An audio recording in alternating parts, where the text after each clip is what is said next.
Continuando con este interesante bloque de sepsis, vamos a dialogar un poco sobre los vasoactivos.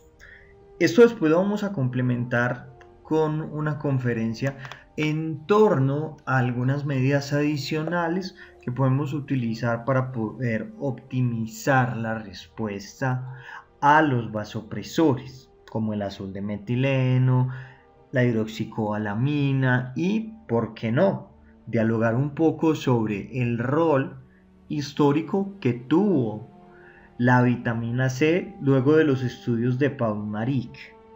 Actualmente, ¿qué tan válida es? ¿Cuál es la evidencia? ¿Y cuál es el escándalo en torno a la utilización de este último? Como es bien sabido, los vasopresores pueden ser agentes adrenérgicos, como las catecolaminas y algunos agentes sintéticos o no adrenérgicos, donde destaca la vasopresina. Los agentes adrenérgicos imitan la estimulación del sistema nervioso simpático. Es por eso que reciben también el nombre de simpático-miméticos. Tenemos catecolaminas endógenas como la dopamina, la epinefrina y la norepinefrina. Mientras que dentro del grupo de agentes adrenérgicos no catecolaminérgicos o sintéticos nos encontramos la efedrina y la fenilefrina. Estructuralmente, las catecolaminas contienen un grupo catecol y son rápidamente metabolizadas por la catecol o metiltransferasa y también por la monoaminooxidasa. Por ello es que la duración de las catecolaminas es corta, aproximadamente de 1 a 2 minutos, y esto hace que sean fármacos ideales para poder titular, mientras que las no catecolaminas tienen una acción un poco más prolongada. Hablamos de aproximadamente unos 5 a 15 minutos. Son metabolizadas por enzimas distintas a las enzimas que participan en el metabolismo de las catecolaminas, principalmente la catecol o metiltransferasa. Los vasopresores son fármacos que actúan en múltiples receptores, tanto en receptores alfa como beta, también receptores de angiotensina y de vasopresina. Dentro de los receptores adrenérgicos nos encontramos a los alfa 1, los alfa 2, los beta 1 y los beta 2. Dentro del grupo de los receptores de angiotensina 2, principalmente nos interesa los receptores de angiotensina tipo 1 y tipo 2. Y dentro de los receptores de vasopresina encontramos a los ABPR1A, los ABPR1B y los ABPR2. También debemos mencionar a los receptores dopaminérgicos, tanto los tipo 1 como los tipo 2.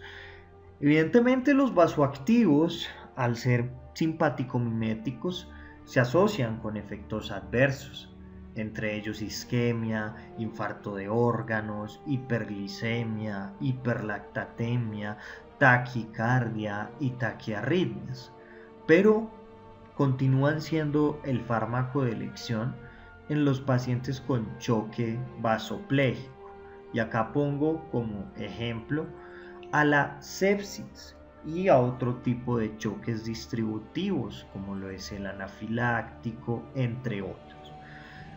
En cuanto a algunos aspectos generales, la norepinefrina hasta la fecha continúa siendo el vasopresor de primera línea. Es un agonista adrenérgico alfa 1 y beta 1, por ende causa vasoconstricción e incrementa la presión arterial media y también tiene un efecto mínimo a nivel de la frecuencia cardíaca. La dopamina es un fármaco muy interesante en el orden de ideas de que, dependiendo de la dosis, va a actuar en múltiples receptores. Pueden ser receptores dopaminérgicos, alfa 1 o beta 1. Cuando nosotros queremos utilizar la dopamina para poder estimular los receptores dopaminérgicos, esto ha caído en desuso. Se emplean dosis de 1 a 2 microgramos kilogramo minuto. Hace mucho tiempo se empleaba la dopamina con la finalidad de poder generar una vasodilatación en los lechos renales y por ende proteger el riñón en el contexto del desarrollo de nefropatías, por ejemplo, asociadas a medios de contraste. En el momento esto está en desuso.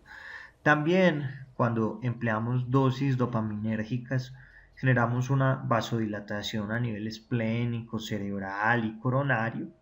Cuando hablamos de estimulación beta 1, estamos refiriéndonos a dosificaciones en torno a 2 a 5 a 10 microgramos kilogramo minuto. Este tipo de estimulación tiene propiedades inotrópicas positivas, pero puede causar arritmias. Esto quedó claro con el estudio SOAP-2. También tenemos receptores alfa 1 que se estimulan con dosificaciones mayores de 10 microgramos kilogramo minuto. Cuando se utiliza este efecto se genera un aumento de la resistencia vascular sistémica y un efecto de vasoconstricción. Cuando nosotros hablamos del efecto de la vasopresina, debemos destacar que este se debe principalmente a la estimulación de los receptores ABPR1A. Y en cuanto a la angiotensina, esta se puede unir a receptores AGTR1 y AGTR2, y al estimular los receptores de angiotensina, pues va a generar una vasoconstricción. ¿Qué ocurre cuando hay hipotensión? Cuando hay hipotensión, se activan sensores a nivel de las arterias carótidas y esto afecta y estimula a el sistema nervioso simpático. ¿Y esto qué ocasiona? Desencadena un incremento en la frecuencia cardíaca. Como objetivo de dicho cambio fisiopatológico es una optimización del gasto cardíaco, que es igual al volumen sistólico multiplicado por la frecuencia cardíaca. Pero esta estimulación del sistema nervioso simpático también incrementa la presión arterial. Sinérgicamente en el organismo se empiezan a liberar algunas hormonas vasopresoras a nivel de la glándula adrenal, como la adrenalina y la noradrenalina, y a nivel de la neurohipófisis tenemos la vasopresina. Cuando nosotros tenemos situaciones de hipotensión, también vamos a tener un aumento en la secreción de renina y de la síntesis de angiotensina 1. Y la angiotensina 1 se convierte en angiotensina 2 por la enzima convertidora de angiotensina que se produce a nivel de la vasculatura pulmonar. La norepinefrina y la epinefrina, como mencionamos, actúan en receptores alfa 1, beta 1 y beta 2, la angiotensina en receptores AGTR1 y 2, la vasopresina en receptores ABPR1A, ABPR1B y ABPR2, mientras que la dopamina tiene un predominio por la actuación en los receptores dopaminérgicos tipo 1 y 2, pero dependiendo de la dosis vamos a tener un efecto distinto, como bien enunciamos. La norepinefrina, cuando se une a los receptores adrenérgicos alfa 1 del músculo liso, genera vasoconstricción. Cuando las catecolaminas se unen a receptores adrenérgicos alfa 1 y beta 2 a nivel de los leucocitos, va a ocurrir algo muy interesante, y es una modulación de la respuesta inmune, por ejemplo en el contexto de la sepsis. De igual forma, cuando se estimulan los receptores alfa 1 y beta 2, se genera un efecto vasodilatador. Hay algo muy importante, y es que la exposición a dosis incrementales de norepinefrina empieza a regular la densidad de los receptores alfa 1 y beta 2. Esto va a afectar evidentemente la sensibilidad del organismo por la norepinefrina.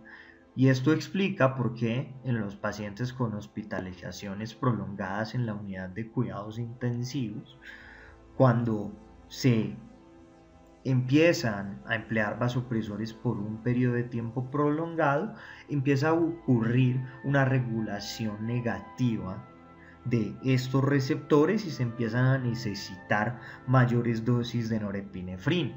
Precisamente esta es la razón fisiopatológica por la cual en el weaning de vasopresores se debe descontinuar primero la norepinefrina y posteriormente la vasopresina. De igual forma debemos recordar que luego del choque, si bien inicialmente hay un incremento en la vasopresina, las reservas de la misma se empiezan a depletar. Cuando nosotros la reponemos a través de la utilización de vasopresina, vamos a tener la presencia de esta hormona y al poder tenerla de manera sinérgica vamos a poder generar un incremento más sostenido a nivel de la presión arterial. Cuando cae la presión arterial media por debajo de 80 milímetros de mercurio, se activan a nivel renal vasoreceptores, puntualmente a nivel de la arteriola aferente. La arteriola aferente empieza a sensar una menor entrega de sodio y de cloro. Esto estimula las células granulosas o de Petit-Peterdi para poder secretar renina, y cuando se empieza a secretar la renina vamos a tener una activación del sistema renina-angiotensina-aldosterona. Recordemos que la angiotensina 2 es una hormona que tiene efectos vasoconstrictores.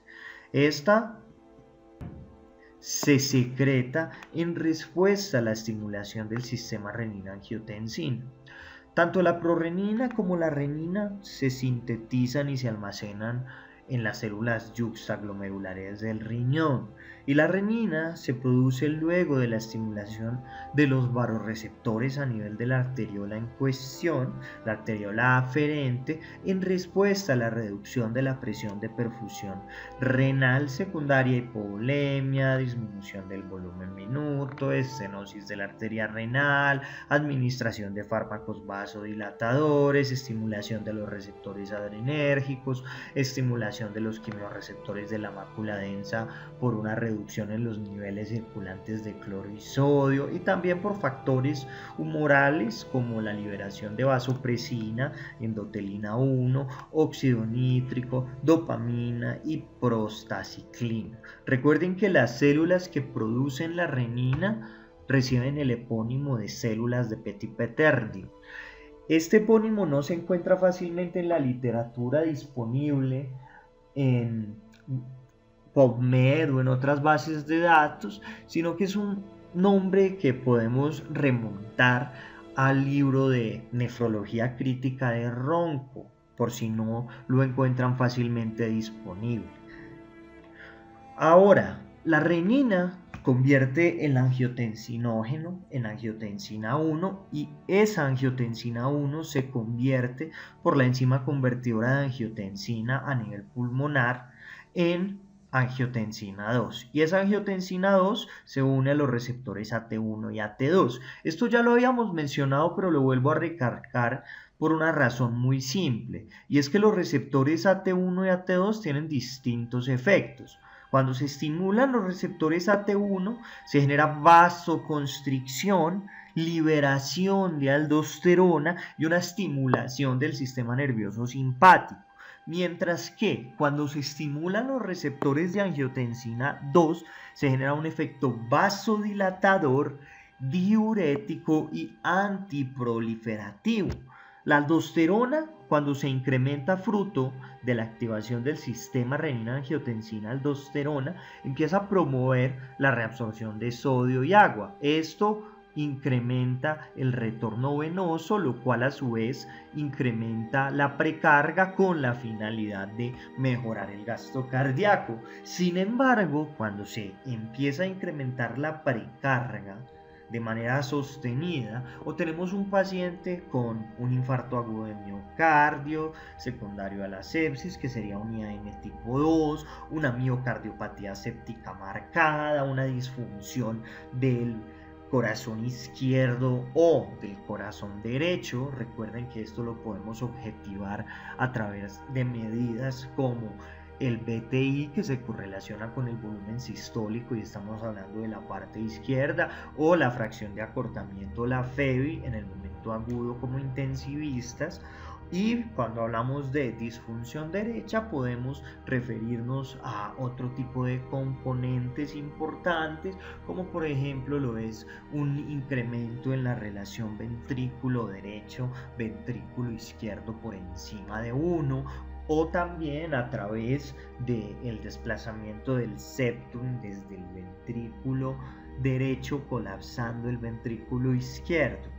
Retomando, cuando se incrementa entonces la precarga en un corazón disfuncional, empiezan a aumentar las presiones telediastólicas, lo cual va a terminar por llevar a un incremento de la presión de la aurícula derecha o la PVC, y se va a exacerbar el problema de la bomba con otro detonante muy importante, y es que recuerden que el principal determinante del retorno venoso es la presión circulatoria media, y cuando nosotros tenemos un incremento en la PVC en condiciones de normalidad, nosotros sabemos que la presión circulatoria media está en torno a 7, que es esa presión de equilibrio en el sistema cardiovascular, que la encontraron a partir de estudios en el cual se documentó que había un punto en el cual las presiones se equiparaban en todo el sistema vascular. Cuando nosotros tenemos un incremento por encima de 7, 8 milímetros de mercurio a nivel de la PVC, lo que nosotros vamos a tener es una afectación de ese gradiente, por lo tanto del retorno venoso. En cuanto a la síntesis de las catecolaminas, esta se realiza a partir de la tirosina en la médula de la glándula suprarrenal principalmente. Una parte más pequeña se genera a nivel del sistema nervioso central como neurotransmisores que van a ser elementales para procesos como los sistemas de recompensa ante los estímulos y también la regulación del estado de ánimo. Lo que ocurre es que la tirosina se convierte en L-Dopa gracias a la tirosina hidroxilasa. Esa L-Dopa se convierte en dopamina a través de la aminoácido descarboxilasa. A su vez la dopamina se convierte en noradrenalina por la dopamina beta hidroxilasa, y finalmente la noradrenalina se convierte en adrenalina gracias a la feniletanotamina N-metiltransferasa. Ahora, las catecolaminas ejercen sus acciones cardiovasculares a través de receptores alfa 1, alfa 2, beta 1 y dopaminérgicos principalmente. Su densidad y también proporción son los que van a modular las respuestas fisiológicas a los inotrópicos y a los vasopresores a nivel tisular. Entonces, la estimulación del receptor alfa 1 incrementa la contractilidad miocárdica a través de la facilitación mediada por calcio de la unión del complejo actina-miosina con troponina C, y a través de un incremento de la cronicidad mediante la activación de los canales de calcio. Cuando se estimula el receptor alfa 1, se activa una proteína G que actúa a través del sistema de fosfolipasa C, y a través de la vía del fosfatidilinositol 4,5-bifosfato se incrementa el inositol 1,4,5-trifosfato. A su vez, la vía del fosfatidilinositol 4,5-bifosfato también estimula el 1,2-diacilglicerol, y debemos también mencionar que cuando se estimula o cuando aumenta el efecto del inositol 1,4,5-trifosfato, que por términos prácticos lo vamos a denominar como IP3, se genera una activación en la liberación de calcio desde el retículo sarcoplásmico, que esto por sí mismo y a través de proteinsinasas dependientes de calcio y de calmodulina empieza a influir en procesos celulares y lleva a la vasoconstricción a nivel del músculo liso vascular. Cuando nosotros hablamos de la estimulación del receptor beta 2 a nivel de las células musculares lisas vasculares, debemos traer a colación que esto ocurre a través de un mecanismo intracelular que resulta en un aumento de la captación de calcio por parte del retículo sarcoplásmico, y esto lleva a ese efecto de vasodilatación porque se empieza a captar el calcio por parte del retículo sarcoplásmico. Cuando ocurre una estimulación de receptores beta, usualmente esto ocurre a través de una proteína G GTP estimulante que activa el sistema de adenilciclasa y esto resulta en concentraciones elevadas de AMP cíclico. A nivel de los miocitos cardíacos, la activación del receptor beta 1 a través de un aumento de la concentración de AMP cíclico termina por activar los canales de calcio. Esto conduce a respuestas cronotrópicas positivas. Son respuestas cronotrópicas positivas que finalmente, si se han percatado, son mediadas por el calcio y esto genera un aumento en la inotropía positiva porque aumenta la contractilidad del sistema actina, miosina, troponina. A nivel del músculo liso vascular, cuando se estimula el receptor beta 2, también ocurre un aumento del AMP cíclico y esto resulta en la estimulación de una proteína quinasa dependiente de AMP cíclico, un incremento de la fosforilación de fosfolamban y un aumento de la captación de calcio por parte del retículo sarcoplásmico que, como bien dijimos, lleva a vasodilatación y precisamente esto es lo que podemos ver en esta filmina. En pantalla podemos ver la degradación de las catecolaminas, por ejemplo la dopamina se puede degradar, hidroximandélico también a través de la COM, en el caso de la epinefrina se va a poder convertir en metanefrina que por la MAO se va a convertir en ácido vanilmandélico y la norepinefrina mediante la COM se convierte en normetanefrina que también se va a convertir en el mismo compuesto a través de la MAO.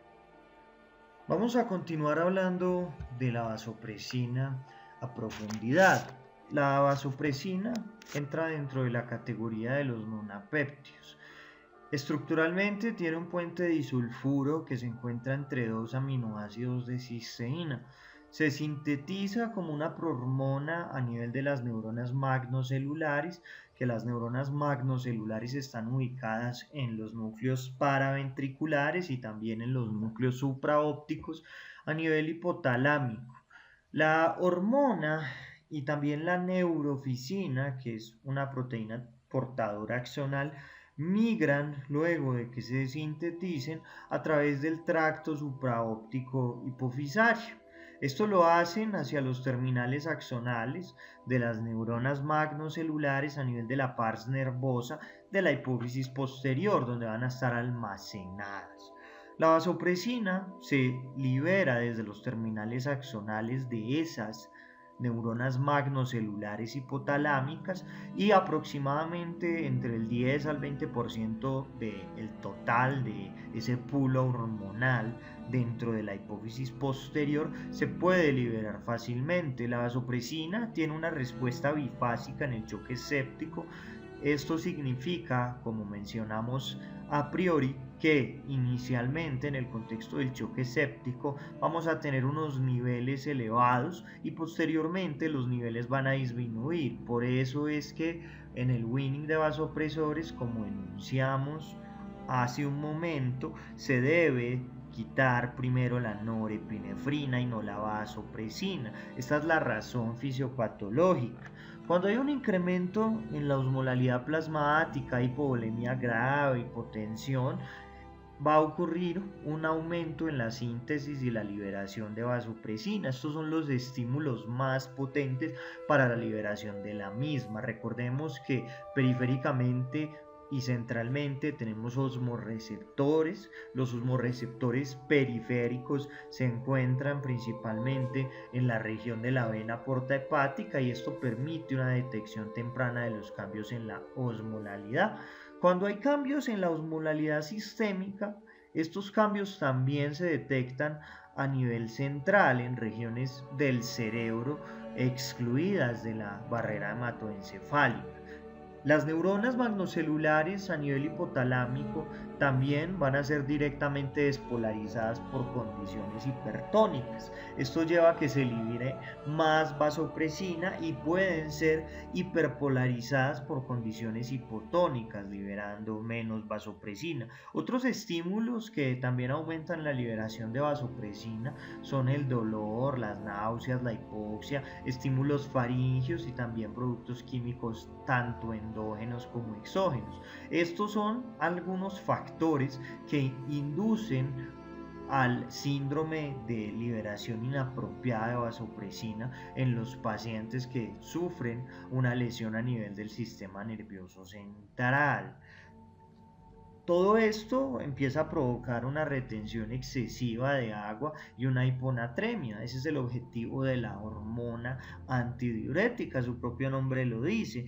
La hipotensión y la disminución del volumen intravascular van a ser los estímulos osmóticos más potentes que van a incrementar de manera exponencial los niveles de vasopresina.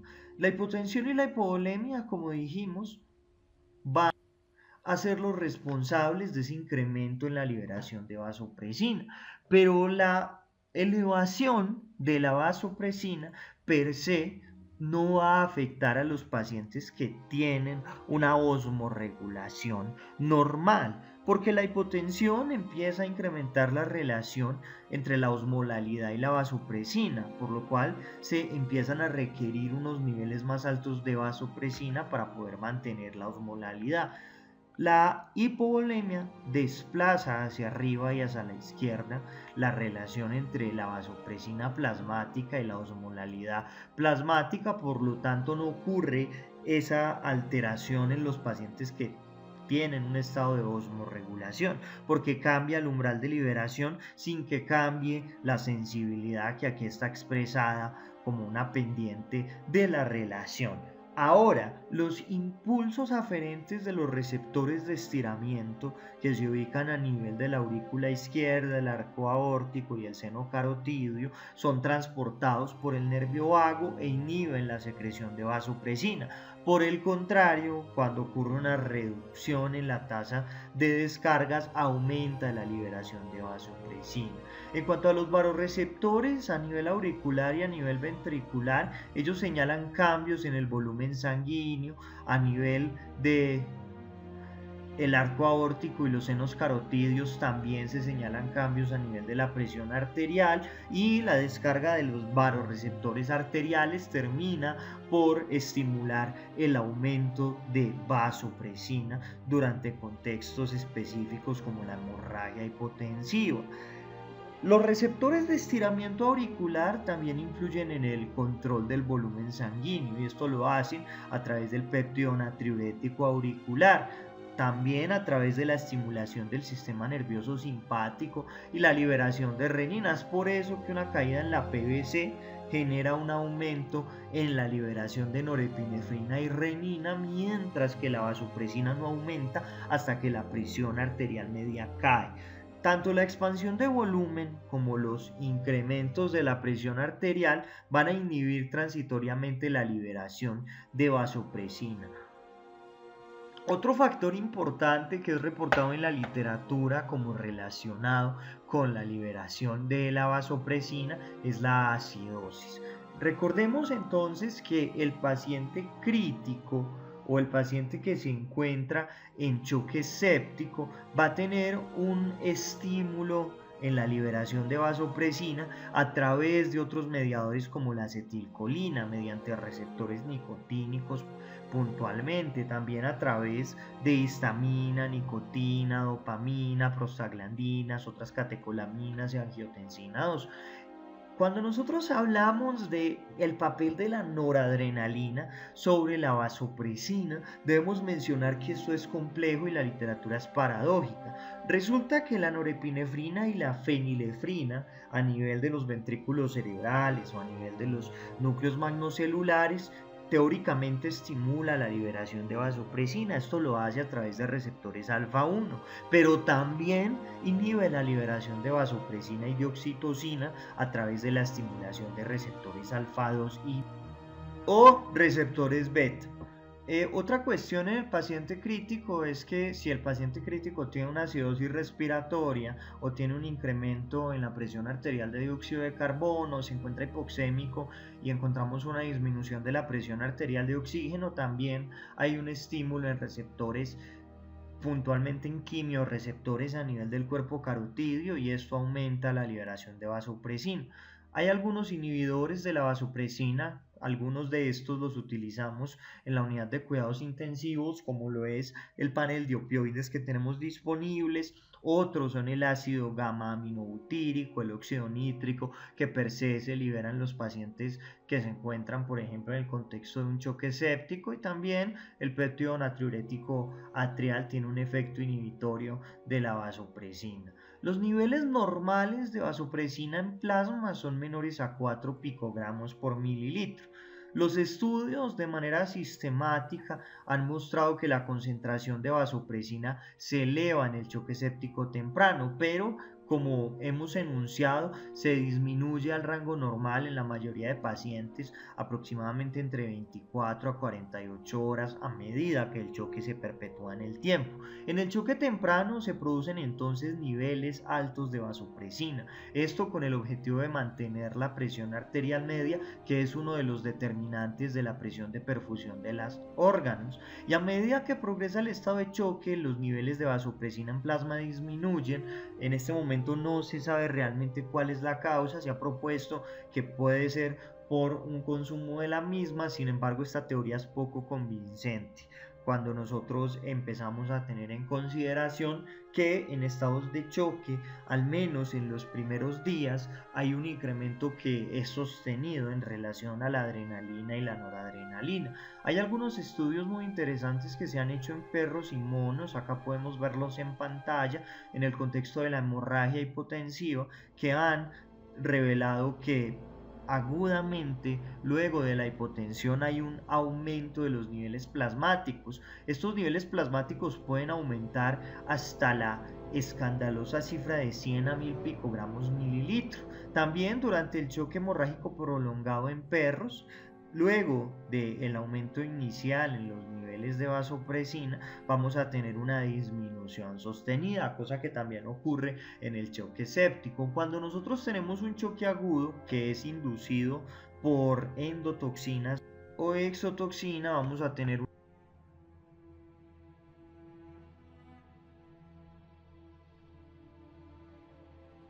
un incremento de los niveles de vasopresina en torno a 500 en los perros y 300 en los babuinos. Ya posteriormente cae. Entonces, ya sabemos que en el choque séptico y en el choque vasodilatador la vasopresina es baja, pero la razón de esa deficiencia relativa no está muy clara. Se han propuesto algunos mecanismos, por ejemplo, una depresión en las reservas neurohipofisarias de vasopresina cuando empieza a avanzar el choque por esa activación excesiva de los vasoreceptores y esa liberación tan dramática. Miren que hablábamos de que los niveles normales eran por debajo de 4 y podía llegar entre 100 a 1000 dependiendo del estudio. También se ha postulado una insuficiencia autonómica. Además, también sabemos que las concentraciones bajas de norepinefrina, a medida que el choque empieza a transcurrir, empiezan a excitar a las neuronas centrales de vasopresina, mientras que los niveles elevados de norepinefrina, tanto endógena como exógena, tienen un efecto inhibitorio en la liberación de vasopresina. También se ha postulado que la producción incrementada de óxido nítrico a nivel del endotelio vascular de la hipófisis posterior puede inhibir la producción de vasopresina. ¿Cuál es el motivo? Aún no se sabe. Hay algunos subtipos de receptores de vasopresina. Todos estos receptores pertenecen a la superfamilia de receptores acoplados a la proteína G. Tienen 7 dominios que atraviesan la membrana. ¿Y qué es lo que ocurre? Cuando se genera la unión del ligando a los receptores de vasopresina, esa unión ocurre en un bolsillo que está formado en una disposición, valga la redundancia, en forma de anillo que tiene 7 dominios y esos 7 dominios atraviesan la membrana. Cuando se estimulan receptores vasculares B1, que esos receptores se encuentran en el músculo liso vascular, ocurre un efecto de vasoconstricción. Esos receptores también están en el riñón, en el miometrio, en la vejiga, los adipocitos, los hepatocitos, las plaquetas, el vaso y los testículos. Mientras que los receptores B2 usualmente se encuentran a nivel renal y medían ese efecto antidiurético que tiene la hormona antidiurética.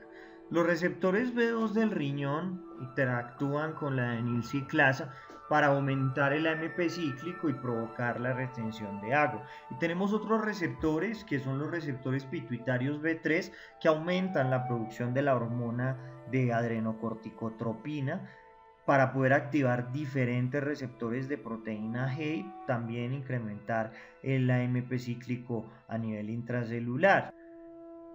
Entonces los vasoactivos los podemos dividir de otra manera dependiendo si tienen un efecto inotrópico y vasoconstrictor o solamente tienen un efecto vasoconstrictor. Dentro de los vasoconstrictores nos encontramos la fenilefrina y la vasopresina.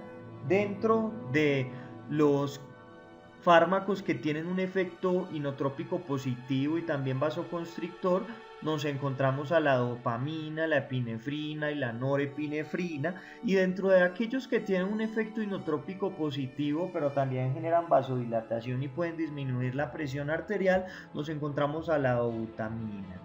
En pantalla podemos ver las dosis usualmente utilizadas de los distintos vasopresores para la dopamina, para ese efecto dopaminérgico entre 1 a 5, otros autores hablan de 1 a 2 o 1 a 3, para la estimulación de los receptores beta, la dosis de 5 a 10 microgramos kilogramo minuto. Esto también estimula los receptores dopaminérgicos y para poder estimular todos los receptores, tener un efecto alfa, estaríamos hablando de dosis por encima de 10. En el caso de la dobutamina, la dosificación en la literatura va de 1 a 25, de 1 a 20, estimula receptores alfa 1, pero el predominio es en receptores beta, tanto beta 1 como beta 2. Tenemos también la adrenalina se utiliza usualmente a dosis de 0.01 a 0.2 según este artículo, aunque ustedes en la literatura también van a encontrar posologías y son totalmente válidas en torno a 0.05 hasta 0.5 y en algunos pacientes dependiendo la situación se llegan a utilizar dosificaciones de hasta 1. La adrenalina tiene un predominio en la estimulación de receptores alfa también a nivel beta 1 y beta 2. La noradrenalina principalmente a nivel de receptores beta 1 y alfa 1 se utiliza también a las posologías que habíamos descrito para la adrenalina. En pantalla podemos apreciar los efectos clínicos que tienen los distintos medicamentos. La fenilefrina va a generar un incremento en las resistencias vasculares sistémicas, no va a tener mayor impacto sobre el gasto cardíaco, pero cuando se incrementa mucho la poscarga podemos tener un efecto de disminución del gasto cardíaco. La norepinefrina también incrementa la resistencia vascular sistémica, puede aumentar el gasto cardíaco. La epinefrina incrementa el gasto cardíaco y si se utiliza a dosis bajas, paradójicamente puede generar una reducción de la resistencia vascular sistémica, pero a dosis altas vamos a tener un incremento de las resistencias vasculares sistémicas. En cuanto a la dopamina va a tener un efecto que va a estimular el aumento del gasto cardíaco y también de las resistencias vasculares sistémicas, y la dobutamina va a disminuir la resistencia vascular sistémica con un incremento a nivel del gasto cardíaco, es el inotrópico de elección. Si nos vamos a ir a los efectos de los receptores, algo importante es que cuando se estimulan los receptores adrenérgicos se puede generar vasoconstricción esplácnica y esto puede llevar a una hipoperfusión esplácnica, incluso puede llevar a una isquemia mesentérica. También los alfa-adrenérgicos cuando son estimulados pueden generar una constricción venosa. Esto va a incrementar la precarga con la finalidad de incrementar el gasto cardíaco. ¿Cuáles son los efectos principales de estos fármacos vasoactivos? Bueno, esto es variado. Tenemos, por ejemplo, las arritmias cardíacas, las isquemias periféricas, una inmunomodulación inadvertida en el caso de la norepinefrina. Vamos a tener también esa vasoconstricción esplácnica a nivel mesentérica, un incremento en el consumo de oxígeno. Algo importante con la utilización de la epinefrina es que puede causar un incremento en la acidosis láctica. También este incremento en el consumo de oxígeno nos puede llevar a infartos agudos de miocardio, etcétera, etcétera. En pantalla podemos apreciar los efectos no cardiovasculares de los vasoactivos. Estamos hablando que a nivel metabólico van a disminuir la liberación de insulina por parte del páncreas, también van a generar una inhibición de la lipólisis a nivel de los tejidos adiposos, van a generar un aumento en la producción hepática de glucosa, un incremento de la glicogenólisis y la producción de lactato a nivel del músculo esquelético, a nivel endocrinológico, disminuciones en la concentración de algunas hormonas pituitarias como la prolactina, la TRH y también la LH en el caso de la dopamina, una disminución de la TSH también en el caso de la dopamina, y también tenemos algunos efectos inmunológicos como una hiperrespuesta transitoria de las células T, una disminución de la respuesta mediada por las citoquinas, una regulación al alta de citoquinas antiinflamatorias, se puede estimular también la proliferación de bacterias, curiosamente, principalmente con la noradrenalina y la epinefrina.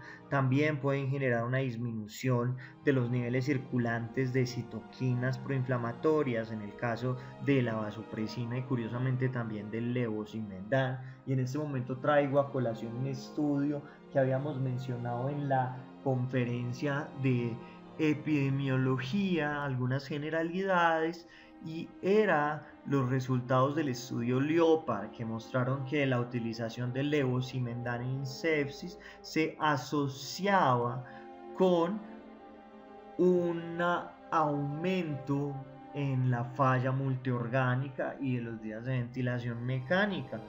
La celepresina también genera una disminución en los niveles circulantes de epinefrina. También recordemos que la epinefrina genera un aumento en la producción aeróbica del lactato cuando estimula los receptores beta 2 del músculo adrenérgico. Y es que, ¿qué pasa en el choque vasopléjico? Vamos a poner un ejemplo en relación a la sepsis. Durante la sepsis hay una respuesta inflamatoria sistémica, al menos en el fenotipo de expresión clásico, que era lo que antes con los postulados de Bohm en torno a 1990 denominaban como un síndrome de respuesta inflamatoria sistémica, que después se extendió a la teoría del caos. En la actualidad sabemos que esto no es de esa forma, sino que es mucho más complejo, como plantea Hotchkiss en el año 2016. El caso es que el fenotipo clásico genera una respuesta inflamatoria sistémica.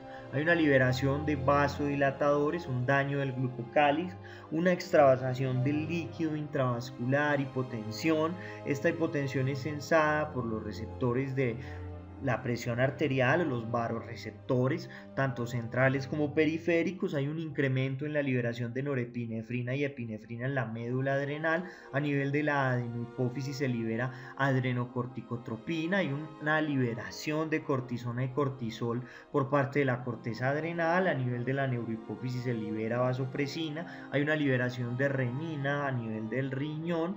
A nivel de las células granulares o de petit peterdi, o a nivel de las células yuxtaglomerulares, esa renina se convierte en angiotensina 1 por el angiotensinógeno. Ese angiotensinógeno, recordemos que es liberado por el hígado. La angiotensina 1 se convierte en angiotensina 2 por la enzima convertidora de angiotensina, que se presenta a nivel del pulmón. Esa angiotensina 2 aumenta la aldosterona desde la corteza adrenal. La aldosterona aumenta la retención de sodio a nivel renal. La angiotensina 2 aumenta la liberación de vasopresina. La norepinefrina y la epinefrina se unen a receptores adrenérgicos alfa 1.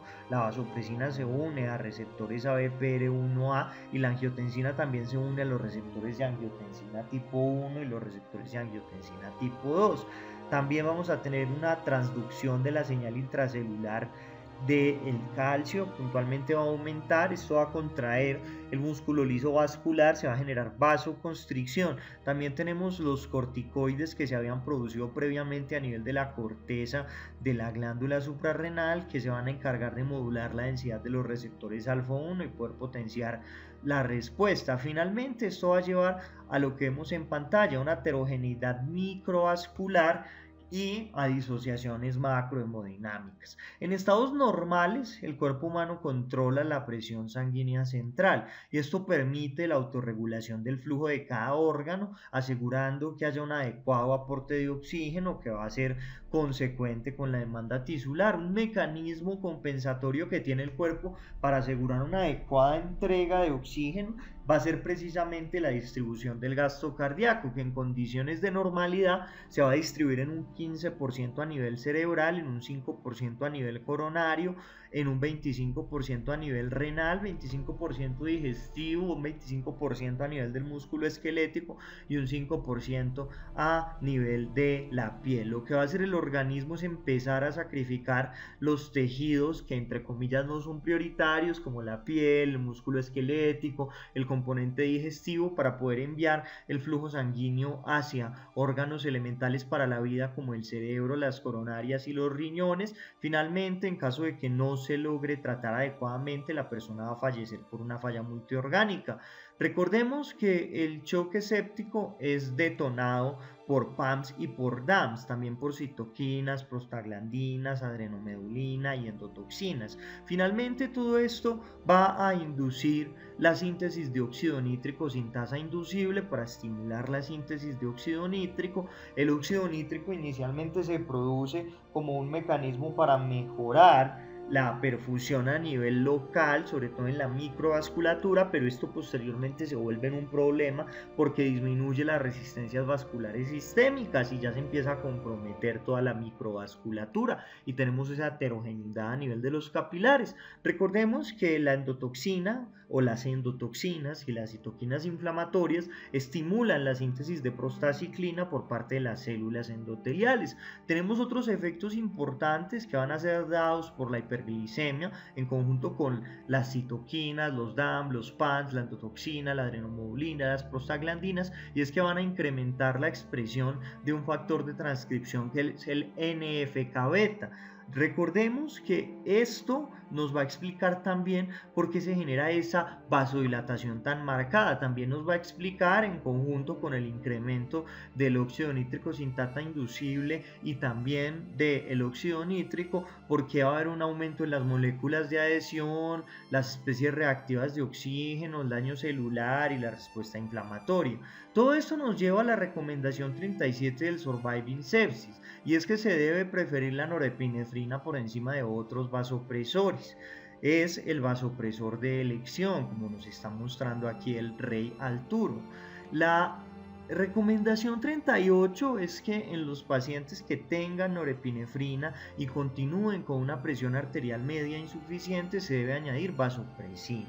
En los pacientes que tienen noradrenalina y vasopresina pero la presión arterial media todavía es baja, se debe utilizar epinefrina. También debemos evitar la utilización de terlipresina en los pacientes con choque séptico. La vasopresina generalmente se inicia cuando la dosis de norepinefrina está en el rango de 0.25 a 0.5 microgramos kilogramo minuto. De hecho, en el estudio Andrómeda estamos utilizando en el Andrómeda 2 un punto de corte de 0.3 microgramos kilogramo minuto. La norepinefrina de todos los vasoconstrictores es el más potente. Recordemos que el punto de presión arterial media objetivo va a ser por encima de 65 milímetros de mercurio y esto se origina a partir del estudio Sepsispan. Hay otra cuestión importante y es que actualmente en el Andrómeda 2, esto es un protocolo, pero vamos a mirar qué resultados encontramos. En el Andrómeda 2 nosotros estamos utilizando como medida alternativa para mejorar el llenado capilar en los pacientes que previamente eran hipertensos, un punto de corte más elevado, en torno a 80, y si el llenado capilar mejora, nosotros mantenemos estos niveles de presión arterial media, pero esto va a depender de la respuesta. En cuanto al monitoreo, se puede hacer a través del monitoreo continuo de la presión arterial media, a través de una línea arterial o un manguito de presión arterial, mediante el estado mental, la producción de la orina, el lactato, la función ventricular, el estado de volumen a través del colapso de la vena cava inferior, la evaluación de la microcirculación sublingual a través del side stream dark field y también mediante la utilización de ecocardiografía que finalmente permite guiar la elección de fluidos, vasopresores e inotrópicos. Todos los vasopresores tienen efectos adversos. Por ejemplo, riesgo de isquemia, disfunción orgánica, disfunción cardíaca, taquiarritmias, fibrilación auricular. Tenemos también isquemia digital como vemos en este caso, isquemia mesentérica. Esto sobre todo ocurre en los pacientes que tienen dosis por encima de 1 microgramo kilogramo minuto. De hecho, dosificaciones por encima de 1.0 microgramos kilogramo minuto son fuertes predictores de muerte. Cuando nosotros tenemos una extravasación por X o Y motivo de la norepinefrina, debemos detenerla de inmediato y idealmente debemos infiltrar un bloqueador alfa como la fentolamina para poder revertir la vasoconstricción grave y también la necrosis a nivel tisular. La norepinefrina puede causar también una bradicardia refleja y esto lo hace a través de la estimulación de receptores alfa 1. Realmente hay un vasopresor de elección basado pues en la literatura y los metaanálisis. Hay un análisis de Cochrane que concluyó que no había una evidencia sólida para afirmar que un vasopresor es superior a los demás. Dar un vasopresor en un paciente con un gasto cardíaco muy elevado y vasoplegia es distinto a darlo con un paciente que tiene un gasto cardíaco normal o bajo. Cuando nosotros tenemos un gasto cardíaco alto y una vasoplegia, los vasopresores como vasopresina, fenilefrina o angiotensina 2 pueden ser útiles, pero en los pacientes con un gasto cardíaco normal o bajo puede que esto no sea la mejor medida. Los vasopresores deben administrarse junto a la fluidoterapia para poder disminuir el riesgo de vasoplegia refractaria. Recordemos que en la sepsis per se el problema no es una disminución del volumen total, sino que hay una alteración entre el volumen estresado y no estresado. Entonces, lo que nosotros tenemos que hacer es aumentar el volumen estresado, porque ese volumen no estresado se disminuyó en el sentido de que se fue a hacer volumen no estresado. Entonces, cuando nosotros damos fluidoterapia con vasopresor, vamos a generar un aumento en el volumen estresado y por ende en la presión arterial media. La reanimación volumétrica del Surviving Sepsis recomienda dar 30 mililitros por kilo de cristaloides, pero usualmente se requieren menos. Si luego de administrar los líquidos endovenosos no se recupera la perfusión, va a ser necesario añadir un vasopresor de manera temporal, aunque en la actualidad sabemos que es mejor utilizar un vasopresor de manera temprana. Siempre debemos evaluar la respuesta a volumen, porque la sobrecarga de líquidos aumenta mortalidad. De hecho, se sabe que por cada 1000 cc de balance positivo por encima de 1000, aumenta el OR de mortalidad en torno a 1.7, 1.2. El estudio SOAP2 fue un estudio que evaluó la infusión de dopamina versus norepinefrina como terapia vasopresora de primera línea para poder restaurar y mantener la presión arterial media. El resultado primario fue tasa de mortalidad a los 28 días y los secundarios fueron número de días sin soporte orgánico y aparición de eventos adversos. Tuvo una N muy significativa de 1679, 858 fueron asignados a dopamina y 821 a norepinefrina. Las características basales de los grupos fueron similares. Este estudio encontró que no había una diferencia estadísticamente significativa de muerte a los 28 días. La muerte fue del 52.5% en el grupo de dopamina y del 48.5% en el grupo de norepinefrina, lo cual clínicamente sí es significativo, hablamos de torno a un 4%. También se encontró que de manera estadística hubo más riesgo de arritmias en el grupo de dopamina. Miren, 24.1% versus 12.4%, prácticamente se duplicó. Cuando no era posible mantener la PAM por encima de 70 con 20 microgramos kilogramo de dopamina o 0.19 microgramos kilogramo minuto, se añadía epinefrina, vasopresina o se mezclaban vasopresores. La vasopresina no se titula en base a respuesta, pero generalmente se administra una dosis fija de 0.03 unidades minuto para el tratamiento del choque séptico. Las dosis superiores a 0.06 unidades minuto se asocian con isquemia cardíaca, digital y esplácnica.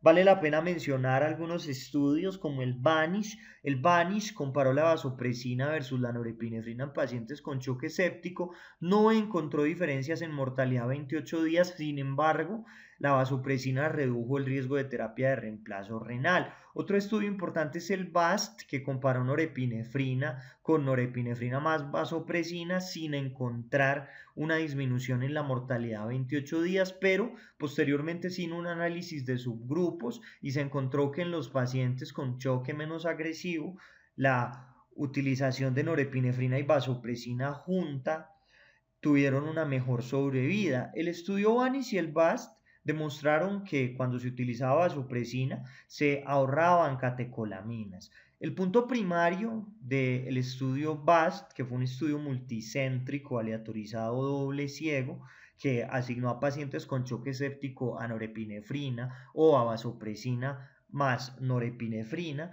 tuvo como punto primario la mortalidad a 28 días, aleatorizó 778 pacientes, 396 a vasopresina, 382 a norepinefrina, encontró que la mortalidad entre los subgrupos fue de 35.4 versus 39.3, cuando hablamos de mortalidad a 90 días, no hubo diferencias en efectos adversos. Sin embargo, en los pacientes con choque séptico menos severo sí se favoreció la utilización de vasopresina a bajas dosis y norepinefrina, pero en los que tenían un choque más severo no hubo diferencia. Un estudio muy importante es el Vanish, ya lo habíamos mencionado, fue un estudio clínico aleatorizado doble ciego, multicéntrico, se hizo en 18 unidades de cuidado intensivo de Reino Unido entre el año 2013 a 2015 y comparó la utilización de vasopresina de manera temprana versus noradrenalina en pacientes sépticos en relación a falla renal. Los pacientes se aleatorizaron entonces a vasopresina, que se tituló hasta 0.06 unidades minuto, e hidrocortisona, vasopresina y placebo, y norepinefrina e hidrocortisona o norepinefrina y placebo. Tuvieron 409 pacientes, el número de supervivientes que nunca desarrollaron insuficiencia renal fue de 57% en el grupo de vasopresina y de 59% en el grupo de norepinefrina. La mediana de número de días libres de falla renal para los pacientes que no sobrevivieron fue de 9 en el grupo de vasopresina y de 13 en el de noradrenalina. Encontraron que hubo un menor uso de terapia de reemplazo renal en el grupo de vasopresina en relación al de norepinefrina. Estamos hablando de 25.4 en el de vasopresina versus 35.3 en el de norepinefrina. No hubo diferencias significativas en las tasas de mortalidad. La epinefrina se ha sugerido como vasopresor de segunda línea o tercera línea en los pacientes con choque séptico.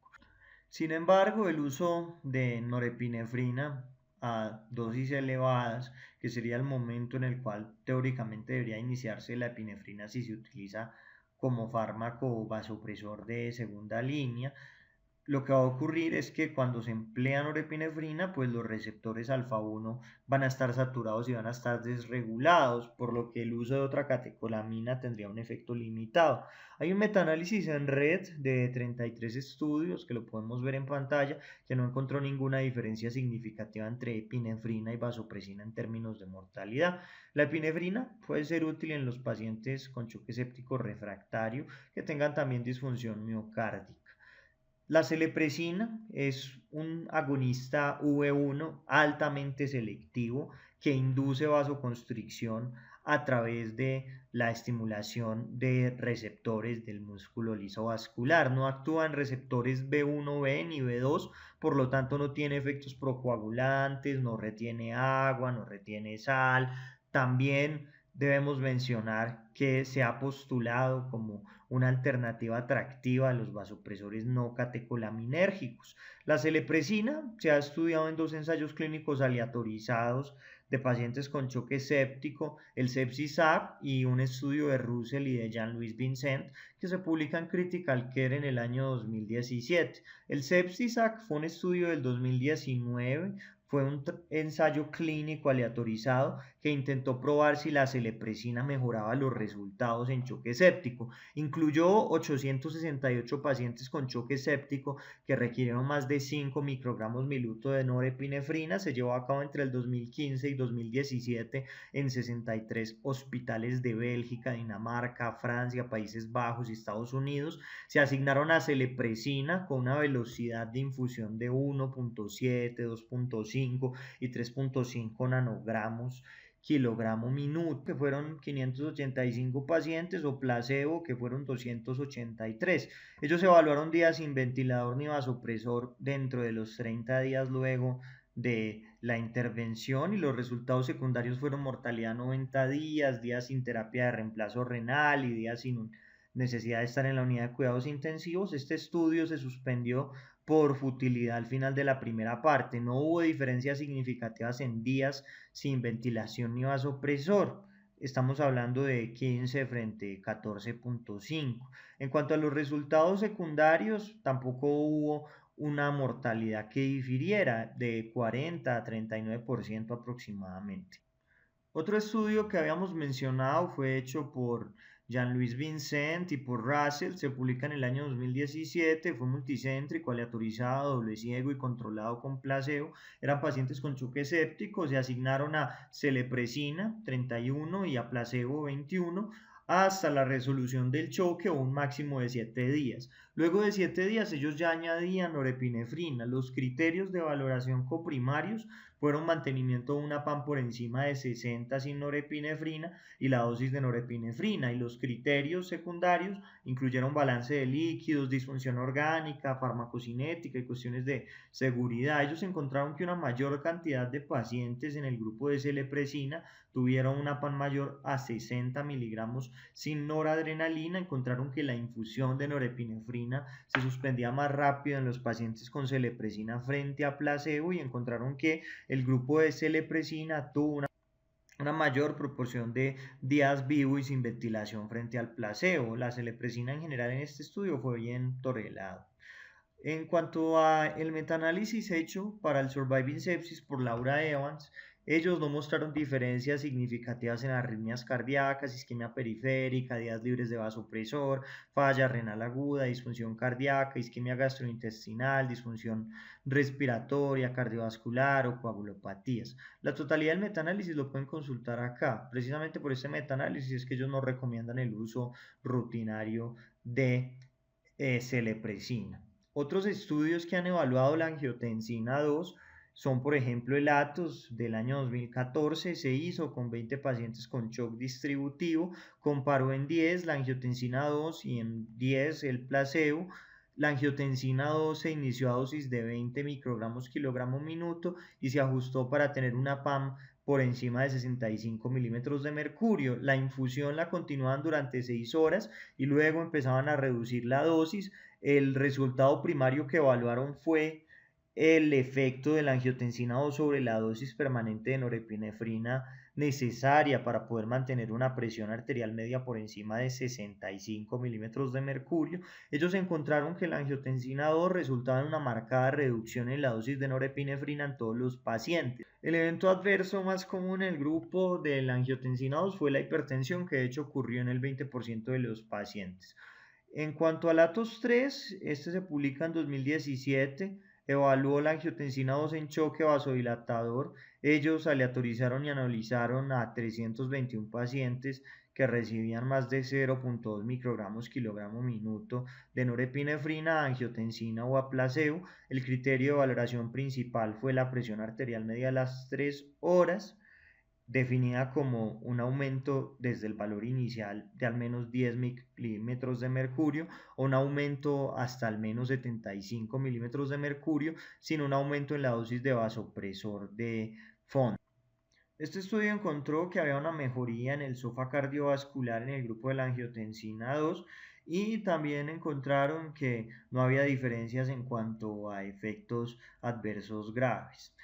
En cuanto a la terlipresina es un profármaco que se convierte en vasopresina de lisina mediante peptidasas endoteliales, genera un efecto de liberación lenta y proporciona un efecto que tiene una vida media efectiva de alrededor de 6 horas.